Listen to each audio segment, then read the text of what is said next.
স্নিগ্ধা প্রতিদিনই নিজেকে বোঝায় রবি ভালো, একটু রাগই ঠিক আছে, ভালোবাসে তো। কিন্তু যখন রবি ওর পোশাক নিয়ে ঠাট্টা করে, বন্ধুদের সামনে খোঁটা দেয় বা একেবারেই সাধারণ ভুলে অপমান করে, তখন স্নিগ্ধা নিজের অস্তিত্ব নিয়ে সন্দেহ করে। রাতে আয়নার সামনে দাঁড়িয়ে স্নিগ্ধা নিজের চোখে চোখ রাখে। সেই চেনা স্নিগ্ধাকে আর যেন খুঁজে পায় না। চোখে কালি, মুখে ক্লান্তি, মনে চাপা কষ্ট। নিজের ভেতরের মেয়েটা যেন হারিয়ে যাচ্ছে ধীরে ধীরে নিঃশব্দে। একদিন রবি অফিস থেকে ফিরে খুব চোটে ছিল। কিছু না বলেই স্নিগ্ধার হাত থেকে মোবাইলটা টেনে নেয় আর রুক্ষ স্বরে বলে, সবসময় ফোন, কার সঙ্গে এত কথা বলিস তুই? স্নিগ্ধা কিছু বলার আগেই চোখে জল চলে আসে। ধীরে ধীরে ফিস ফিস করে বলল, তুমি আমাকে ভালোবাসো তো?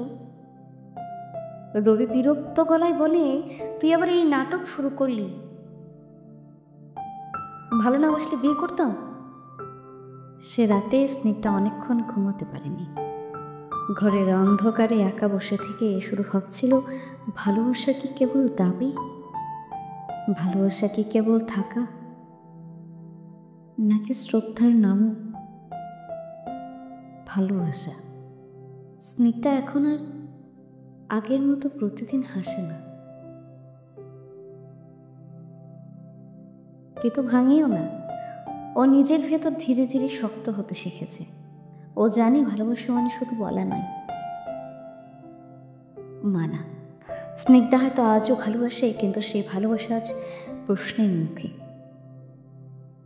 একদিন হয়তো ও চলে যাবে, হয়তো থাকবে, কিন্তু বদলে যাবে। তবে একটাই জিনিস সে ঠিক করে ফেলেছে, নিজেকে আর ছোট হতে দেবে না।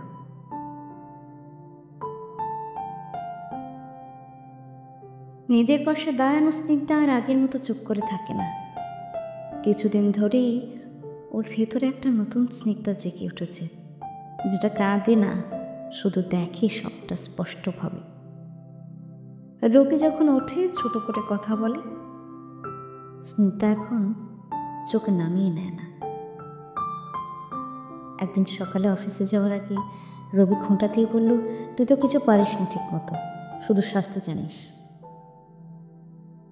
স্নিগ্ধা ঠান্ডা গলায় বলল, আমি সাজি নিজের জন্য, আর যদি কিছু না পারতাম তাহলে তুমি বিয়েটা কেন করলে?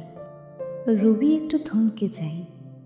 সে জানে স্নিগ্ধা আগে এভাবে কথা বলতো না।